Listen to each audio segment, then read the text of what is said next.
It is safe to say that we are right now head first in what we call the fourth industrial revolution.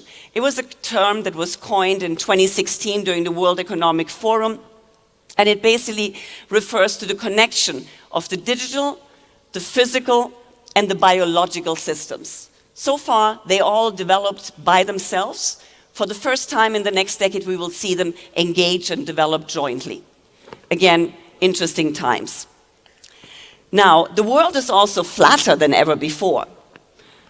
Not only can we start businesses, we also can start them wherever we want. You, for your new innovation, for your new branch, the entrepreneur that has a particular idea.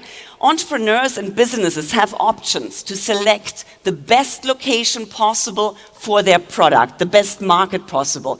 This may be Singapore, it may be Estonia, it may be Portugal. A lot of small countries have really started to take advantage of it and are attracting the real talent that is used to sit only in Silicon Valley and in the US. This is not the case anymore. Now, you may ask yourself, okay, businesses are told to innovate, to accelerate. Is this rapid disruption really a reality? What about running a good business, profitable, and produce profit ongoing for your shareholders? Isn't that good enough anymore? Let me give you some data. So after all, I'm an academic, right? So let's have a look at some data. Data is always good. So in 1960, if you were a company on the Fortune 500 list, you could expect to spend about half a century on that list. Today, in 2020, the average time that a company spends on the Fortune 500 list is just over a decade, 12 years. So clearly, the world is changing, and it's changing quickly. Now, you may say, okay, we're all innovative and we get it, we're going to innovate, but unfortunately, innovation is not enough.